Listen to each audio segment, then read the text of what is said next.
करना है तो हटकर चल, थोड़ा दुनिया से बढ़कर चल। लीक पर तो सब चलते हैं, कभी इतिहास पलट कर चल।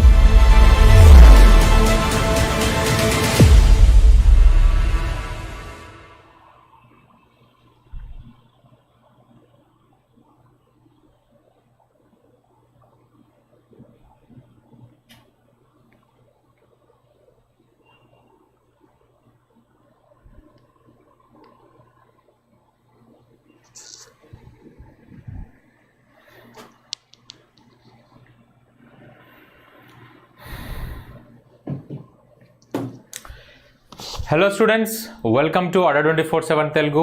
I am Prithvi. సో చూసారు కదా, రేపు 11 o'clockకి ఒక గొప్ప రెవల్యూషన్ అని చెప్పుకోవచ్చు. Anil Nagar sir, founder and CEO of అడా 247. ఓకేనా? సో మీకు 11 o'clockకి ఒక గొప్ప విషయం చెప్పబోతున్నారు. సో 11 o'clock మిస్ కాకుండా అడా 247 యూట్యూబ్ ఛానల్ని చూడండి. సో ఈరోజు ఆర్టికల్లో మనం డిస్కస్ చేద్దాము కాశ్మీర్ వ్యాలీలో జరుగుతున్న మర్డర్స్ గురించి ఇవ్వడం జరిగింది. సో దాని గురించి మనం డిస్కస్ చేద్దాము. Yeah, good morning Srinivas, good morning Narasimha. So before that as usual మనం ఒక బ్యూటిఫుల్ కోట్ తోటి ఈ సెషన్ని మనం స్టార్ట్ చేద్దాము. Never let success get your head and never let failure get your heart. ఓకేనా? అంటే ఏంటి, మనకి సక్సెస్ వచ్చిన ఫెయిల్యూర్ అంటే సక్సెస్ వచ్చినప్పుడు ఏదో ప్రౌడ్గా ఫీల్ అయిపోయి గొప్పగా అని అనుకొని అలా ఉండకూడదు. అదేవిధంగా ఫెయిల్యూర్ వచ్చినప్పుడు కూడా ఏదో కుంగిపోవడం, సో ఇది కూడా ఉండకూడదు అనమాట. రెండు కూడా బ్యాలెన్స్ చేయాలి. ఓకేనా? సో మనం విజయాన్ని అదేవిధంగా మన ఫెయిల్యూర్స్ని కూడా రెండింటిని కూడా బ్యాలెన్స్ చేయాలి. సో అప్పుడు మాత్రమే మనము కరెక్ట్గా నడవగలుగుతాం. సో ఓకే గైస్, సో రేపు మిస్ అవ్వకండి. రేపు 11 o'clock. Okay, so Anil Nagar sir session ఉంటుంది మనకి యూట్యూబ్ ఛానల్లో, డైరెక్ట్గా మీరు చూడొచ్చు. సో గ్రేట్ రెవల్యూషన్ అని చెప్పుకోవచ్చు. So it is our app. All these are our app features. Premium study material, current affairs, job alerts, ప్రతిరోజు కరెంట్ అఫైర్స్ కూడా మన దాంట్లో అందుబాటులో ఉంటాయి. అదేవిధంగా జాబ్ అలర్ట్స్, ఏ జాబ్ నోటిఫికేషన్ వచ్చినా కూడా మన దాంట్లో అవైలబుల్లో ఉంటుంది. సో ఆల్రెడీ నోటిఫికేషన్స్ వచ్చేసాయి, మీకు కూడా తెలుసు. మనకి చూసుకున్నట్లయితే SBI PO clerk notification, SSC CGL notification, TS CAB, okay, Telangana state cooperative bank manager scale 1 అసిస్టెంట్స్కి నోటిఫికేషన్. స్టేట్ లెవెల్ ఎగ్జామ్స్లో చూసుకున్నట్లయితే మనకి ఆంధ్రప్రదేశ్లో గ్రూప్ 1 నోటిఫికేషన్, అదేవిధంగా గ్రూప్ 2 నోటిఫికేషన్ కూడా వచ్చే అవకాశాలు ఉన్నాయి. సో అదేవిధంగా మనకి తెలంగాణలో చూసుకున్నట్లయితే గ్రూప్ 2, గ్రూప్ 3 నోటిఫికేషన్ వచ్చే అవకాశాలు అయితే ఉన్నాయి. సో ఖచ్చితంగా నోటిఫికేషన్స్ గురించి అయితే మీరు వర్రీ అవ్వాల్సిన అవసరం లేదు. నోటిఫికేషన్స్ అయితే ఖచ్చితంగా ప్రతి సంవత్సరం రిలీజ్ అవుతూనే ఉంటాయి. బట్ మీ వర్రీ దేనిపైన ఉండాలి అని అంటే ప్రిపరేషన్ పైన ఉండాలి. సో మీ ప్రిపరేషన్ ఎలా అవుతుంది, సో దానిపైన మీరు ఫోకస్ చేయాల్సిన అవసరం చాలా ఉంది. ఓకే, సో ఇవన్నీ డైలీ క్విజెస్ మన దాంట్లో సబ్జెక్ట్ వైజ్ క్విజెస్ ఉంటాయి. సో అదేవిధంగా magazines, power capsules, notes and articles, videos, ఇవన్నీ కూడా మన యాప్ యొక్క features. So this is our official YouTube channel, అడా 24/7 Telugu YouTube channel. So already మనం 7 lakh సబ్స్క్రైబర్స్ని రీచ్ అయ్యాము. 1 million సబ్స్క్రైబర్ని రీచ్ అవ్వాలి. సో ప్రతి ఒక్కరు కూడా ఈ విషయాన్ని ప్రతి ఒక్కరికి కూడా, ఎవరైతే గవర్నమెంట్ ఆస్పిరెంట్స్ ఉంటారో అందరికి కూడా షేర్ చేయండి. ఎందుకనంటే ఎవరైతే మన యాప్ని కానీ అడా 24/7 అఫీషియల్ యూట్యూబ్ ఛానల్లో సబ్స్క్రైబ్ చేసుకున్నా కూడా ఎటువంటి గవర్నమెంట్ జాబ్కి సంబంధించిన ఇన్ఫర్మేషన్ని మిస్ కాకుండా ఉంటారు. సో హిందూ ఎడిటోరియల్ మనం చదవాల్సిన అవసరం ఏంటి అని అంటే ఖచ్చితంగా మన వొకాబులరీ అయితే ఇంప్రూవ్ అవుతుంది. సో వొకాబులరీ అని అంటే నాలెడ్జ్ అండ్ వర్డ్స్, మన పద సంపదని మనం ఇంక్రీజ్ చేసుకోవచ్చు. సో ఒక వర్డ్ చూడగానే మీనింగ్ ఏంటి, దాని పార్ట్ ఆఫ్ స్పీచ్ ఏంటి, ఆ మీనింగ్ ఆ పర్టికులర్ వర్డ్ని డిఫరెంట్ కాంటెక్స్ట్లో ఎలా యూజ్ చేస్తారు, ఇవన్నీ కూడా మీకు తెలిసి ఉండాలి. సో అదేవిధంగా సమ్మరీ, ఆ పర్టికులర్ ఆర్టికల్ యొక్క సమ్మరీ ఏంటి, గ్రామర్, సెంటెన్సెస్ని ఎలా ఫామ్ చేస్తారు, గ్రామర్ ఏంటి, రీడింగ్ స్కిల్స్ కూడా ఇంప్రూవ్ అవుతాయి. కరెంట్ అఫైర్స్, సో ఆబ్వియస్లీ ఇవన్నీ కూడా కరెంట్ అఫైర్స్ బేస్డ్ ఉంటుంది కాబట్టి మన కరెంట్ అఫైర్స్ కూడా ఇంప్రూవ్ అవుతుంది. సో ఇక్కడ చూసుకున్నట్లయితే మీరు హిందూ ఎడిటోరియల్ చదవడం ద్వారా ఎన్ని బెనిఫిట్స్ మనకి ఉంటాయి. సో మేజర్గా ఇవన్నీ ఎందుకు ఉపయోగపడతాయి అంటే ఆబ్వియస్గా మనకి వర్డ్స్ ఉండడం వల్ల, అంటే మనం ఇంగ్లీష్లో మేజర్గా వొకాబులరీ దాంతోపాటు గ్రామర్ పైన కమాండ్ ఉంటే మనం ఎలాంటి క్వశ్చన్ అయినా ఈజీగా సాల్వ్ చేయగలుగుతాము. ఓకే, సో ఇవన్నీ కూడా మనం ప్రొవైడ్ చేసే కోర్సెస్. పరివర్తన్ వచ్చేసి మనకి ఎవరైతే తెలంగాణలో గ్రూప్ 2 గ్రూప్ 3 ప్రిపేర్ అవ్వాలనుకుంటున్నారో వాళ్ళకు ఒక బ్యాచ్ ఉంది. బీయింగ్ బ్యాంకర్ వచ్చేసి మనము ఎవరైతే ఎస్బీఐ క్లర్క్ రాయబోతున్నారో ఇది ఆల్రెడీ స్టార్ట్ అయింది, బట్ స్టిల్ మీరు జాయిన్ అవ్వచ్చు. దాంట్లో రికార్డెడ్ సెషన్స్ కూడా ఉంటాయి. ఎస్ఎస్సి సిజిఎల్ వచ్చేసి మనకి అక్టోబర్ 22 నుంచి స్టార్ట్ అవ్వబోతుంది. ఓకే, సో ఇవి కూడా మీకు లైవ్ ఇంటరాక్టివ్ సెషన్స్ ఉంటాయి ఫ్యాకల్టీస్ తోండి. సో అదేవిధంగా ఏపీ అండ్ టీఎస్ మెగాప్యాక్ ఈ ఒక్క ప్యాక్ మీరు తీసుకున్నట్లయితే దీంట్లో state level exams, national wide exams అన్నీ కూడా కవర్ అవుతాయి. ఓకేనా, సో స్టేట్ లెవెల్ ఎగ్జామ్స్ వచ్చేసి మనకి గ్రూప్ 1, గ్రూప్ 2, గ్రూప్ 3, మనకి నేషనల్ వైడ్ ఎగ్జామ్స్ వచ్చేసి మనకి బ్యాంకింగ్ ఎగ్జామ్స్, అదేవిధంగా ఎస్ఎస్సి సిజిఎల్, ఆర్ఆర్బి ఇవన్నీ కూడా దీంట్లోనే కవర్ అవుతాయి. ఓకే, సో కొన్ని మీనింగ్స్ చూద్దాము, కొన్ని వొకాబులరీ మీనింగ్స్ చూద్దాము. ఓకే, సో లెజిస్లేటివ్ అని అంటే శాసన, having the power to make laws. Legislative adjective అవుతుంది. జ్యుడిషియల్లీ న్యాయపరంగా అడ్వర్బ్ అవుతుంది. సో అదేవిధంగా డిటర్మైన్ అంటే నిర్ణయించబడింది, అడ్జెక్టివ్ అవుతుంది. నెక్స్ట్ వచ్చేసి ఇఫోమిజం అని అంటే ఇండైరెక్ట్ వర్డ్ ఆర్ ఎక్స్ప్రెషన్. ఏదైనా ఇండైరెక్ట్ వర్డ్ చెప్పినా, ఇండైరెక్ట్ ఎక్స్ప్రెషన్ చెప్పినా కూడా మనము ఇఫోమిజం అనే వర్డ్ని మనం యూజ్ చేయొచ్చు. కాన్ఫ్రంటేషన్ అంటే ఘర్షణ అన్న మీనింగ్ వస్తుంది. అదేవిధంగా రిలక్టెన్స్ అంటే అయిష్టత, ఇష్టం లేకపోవడం అనమాట. ఓకే, అసెంట్ అంటే సమ్మతి. ఇండెఫినెట్లీ అంటే నిరవధికంగా, కంటిన్యూస్గా కూడా మీనింగ్ వస్తుంది. స్టాల్ అంటే స్టాప్, ఆపడం. ఓకే, అన్ప్లాటబుల్ అంటే డిసగ్రీ చేయడము. అదేవిధంగా రిలీమ్ అంటే ఏరియా అనమాట. రిలీమ్ అంటే ఏరియా ఆర్ రాజ్యం అన్న తెలుగు మీనింగ్ వస్తుంది. సో నెక్స్ట్ చూసుకున్నట్లయితే ఫ్రిక్షన్ అంటే కూడా మనకి ఘర్షణ అన్న మీనింగ్ వస్తుంది. సో నెక్స్ట్ చూసుకున్నట్లయితే స్టాచ్యూట్ అంటే మనకి చట్టం అన్న మీనింగ్ వస్తుంది. అదేవిధంగా కర్టైల్ అంటే తగ్గించు అన్న మీనింగ్ వస్తుంది. అదేవిధంగా కాంపిటెంట్ సమర్థుడు, కాంపిటెన్సీ సామర్థ్యం. ఓకే, సో అబాలిష్ అంటే రద్దు చేయండి అన్న మీనింగ్ వస్తుంది. ఎక్సాజరేటెడ్ అంటే పెంచి చెప్పిన, ఏదైనా మనము ఎక్కువ చెప్పామనుకోండి, ఉన్నదానికన్నా ఎక్కువ చెప్తే ఎక్సాజరేటెడ్ అనొచ్చు. కాషన్ అంటే మనకి హెచ్చరిక అన్న మీనింగ్ వస్తుంది. అదేవిధంగా నోషన్ అంటే భావన. ఓకే, సో డిఫెండ్ అంటే మనకి రక్షించండి అన్న మీనింగ్ వస్తుంది. రిజీమ్స్ అని అంటే పాలనలు. అబ్సెన్స్ అని అంటే లేకపోవడము. డిస్క్రిషనరీ అంటే విచక్షణ కలిగిన అన్న తెలుగు మీనింగ్ వస్తుంది. అదేవిధంగా ప్యారలల్ అంటే సమాంతరంగా.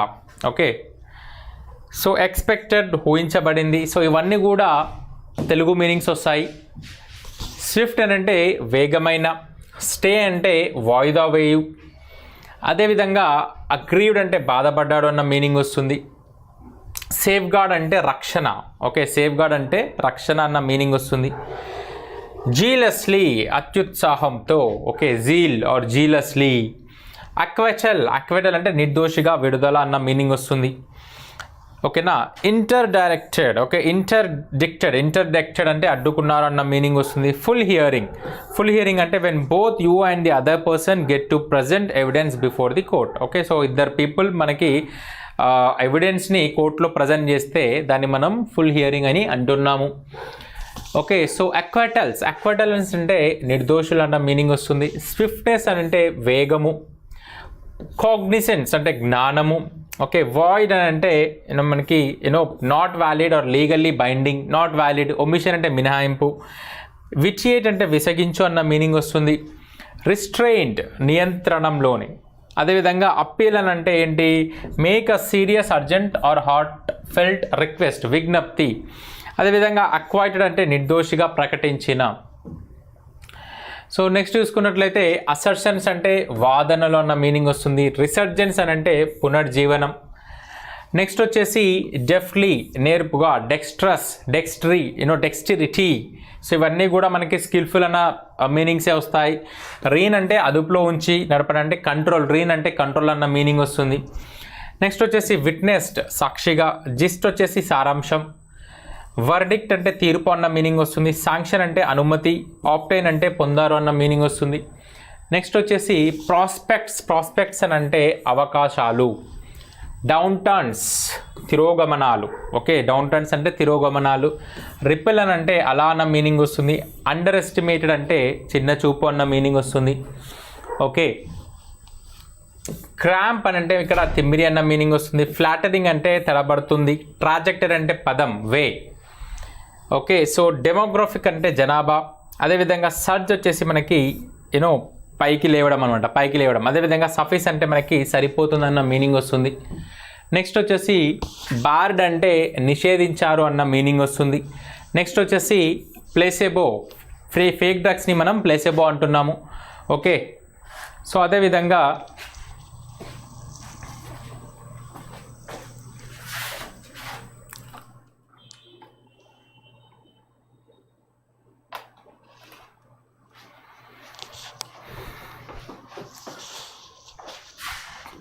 కాన్కక్షన్స్ అంటే కల్తీలు అన్న మీనింగ్ వస్తుంది. కంటామినేటెడ్ కలుషితమైన.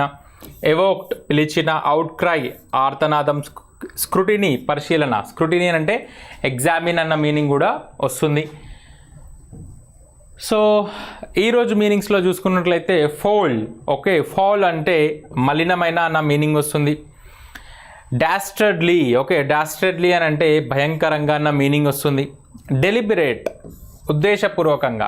ఏమైనా చేశారనుకోండి, ఏదైనా పనిని ఉద్దేశపూర్వకంగా కావాలని చేస్తామంటాం కదా, సో అలా అనమాట. ఓకే,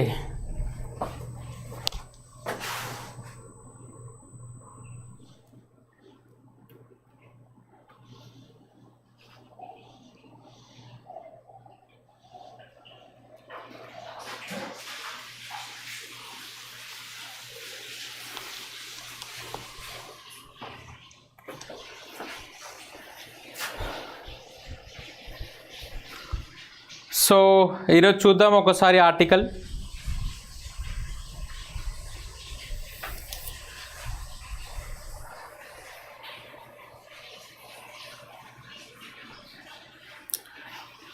సో గివ్ మీ ఏ మూమెంట్.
సో ఈరోజు ఆర్టికల్లో నేను ఆల్రెడీ చెప్పాను మీకు.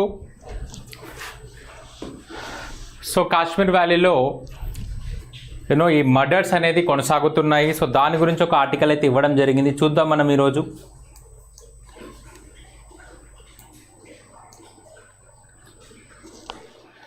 సో ఇక్కడ చూసుకున్నట్లయితే చూడండి, Kashmir Pandits are deliberate targets for radicals to further their agenda.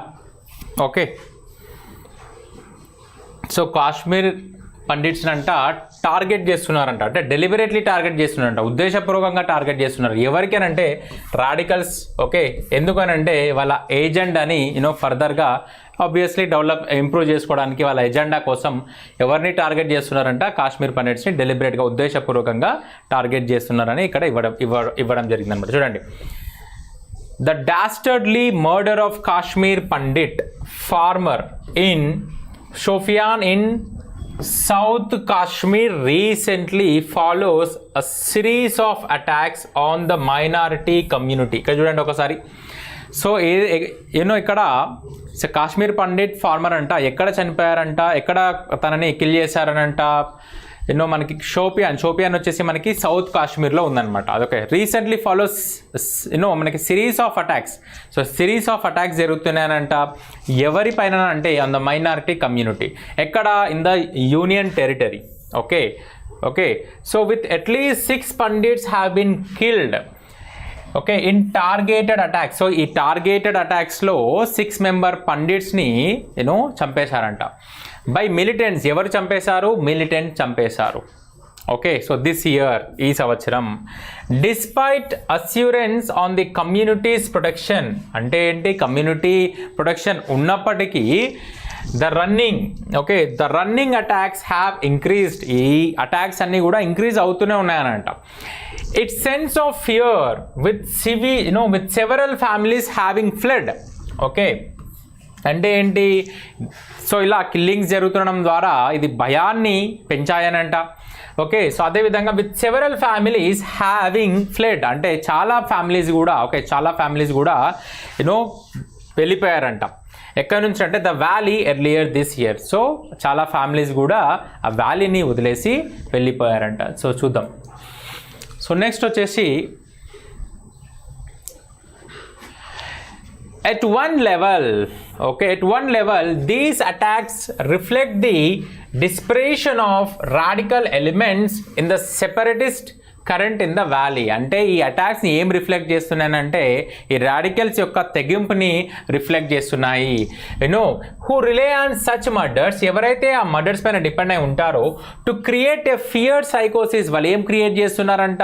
ఆ ఫియర్ సైకోసిస్ని క్రియేట్ చేస్తున్నారంట.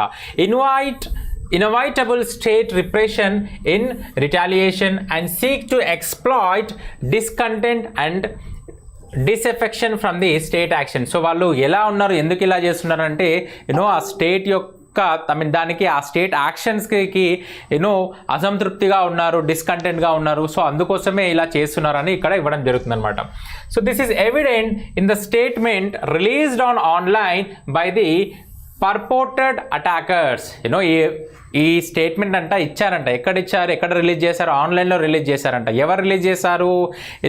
ఎవరైతే ఈ అటాకర్స్ ఉన్నారో వీళ్ళు రిలీజ్ చేశారంట. ఏం రిలీజ్ చేశారంటే use the excuse of the change in the status of Jammu and Kashmir. So మనకు తెలుసు 370 ఆర్టికల్ వచ్చేసి అబ్రికేషన్ చేయడం జరిగింది. సో దాని గురించి అనమాట. ఏంటి అది చేంజ్ చేయాలని చెప్పేసి in the Indian union for the targeted murders. So అందుకోసమే వీళ్ళు ఆ మర్డర్స్ని టార్గెట్ చేస్తున్నారనమాట.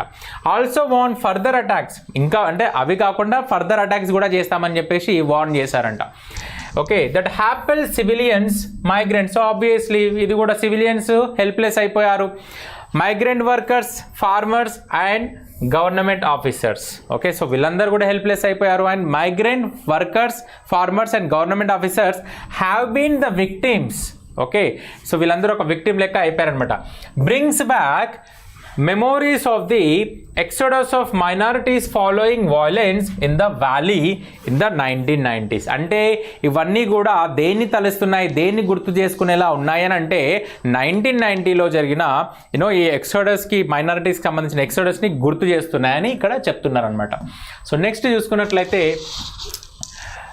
నాట్ విత్ స్టాండింగ్ కండెమ్నేషన్ అంటే ఖండించకుండా of the violence of now by mainstream and separate leaders and also civil society. వీళ్ళు ఏం చేస్తున్నారంట? వీళ్ళంటే ఖండిస్తున్నారంట.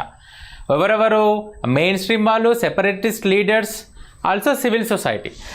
సో ఇక్కడ ఏమంటున్నానంటే అది కాకుండా, ఖండించడమే కాకుండా ఆ క్లినికల్ అప్రోచ్ అంటే ఫస్ట్ ఫర్ ఎగ్జాంపుల్ ఏదైనా దారుణం జరిగింది అనుకోండి, ఖండించగానే సరిపోతుందా? ఏదైనా ప్రాపర్ యాక్షన్ ఉండాలి కదా, అది ఇక్కడ చెప్తున్నారు అనమాట.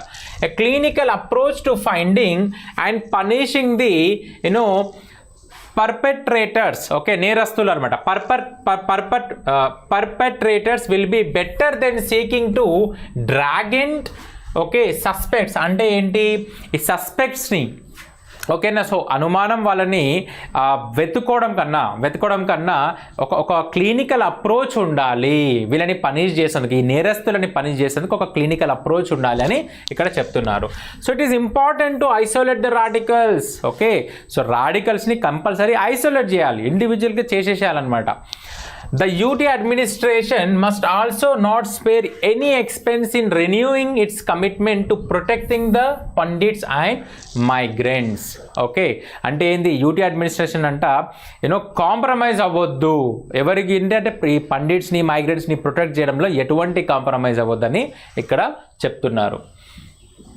సో నెక్స్ట్ చూసుకున్నట్లయితే the attacks and killings also suggest the failure of the union government. So ఈ అటాక్స్ కిల్లింగ్స్ దేన్ని సూచిస్తున్నాయనంట అనంటే యూనియన్ గవర్నమెంట్ యొక్క ఫెయిలియర్ కూడా చెప్తుంది అనమాట. Failure. Okay, the dilution of Article 370 and the bifurcation of Jammu and Kashmir. Okay, so in arresting the trend of violence in the valley in the later part of the last decade వర్స్గా ఉంది. The renewed violence against minorities reflects the deterioration of the situation in the valley. అంటే ఇవన్నీ violence జరగడం వల్ల ఇంకా దారుణంగా పరిస్థితి ఉంది అని ఇక్కడ చెప్తున్నారు. ఎక్కడ? వ్యాలీలో. Just a few years after democratic participation had improved. Okay, so కొన్ని సంవత్సరాల నుంచి ఈ డెమోక్రటిక్ పార్టిసిపేషన్ అనేది ఇంప్రూవ్ అయిందంట. రిఫ్లెక్టింగ్, మరి ఇది ఏం రిఫ్లెక్ట్ చేస్తుందని అంటే sense of is with mainstream polity among the citizenry. Like పౌరులు మనకి కలుస్తున్నారు అనమాట, మెయిన్ స్ట్రీమ్లో కలుస్తున్నారు అని ఇక్కడ ఇవ్వడం జరిగింది. సో నెక్స్ట్ చూసుకున్నట్లయితే that these attacks have continued with impunity calls in to question whether the authoritarian turn to governance in Kashmir has had any fruitful impact. అంటే ఏం చెప్తున్నారు? ఎస్, ఇక్కడ చూసుకున్నట్లయితే మనకి తెలుసు 370 ఆర్టికల్ని అబ్రోగేషన్ చేయడం జరిగింది, జమ్మూ అండ్ కాశ్మీర్ని బైఫర్కేషన్ చేయడం జరిగింది, ఒక అడ్మినిస్ట్రేటివ్ని ఏర్పడడం జరిగింది. సో ఇలా చేయడం వలన ఏమైనా ఫ్రూట్ఫుల్ ఉందా, రిజల్ట్ ఏమైనా ఫ్రూట్ఫుల్ ఉందా, అటాక్స్ ఏమైనా ఆపుతున్నారా? సో ఇలా ఇవ్వడం జరిగిందనమాట.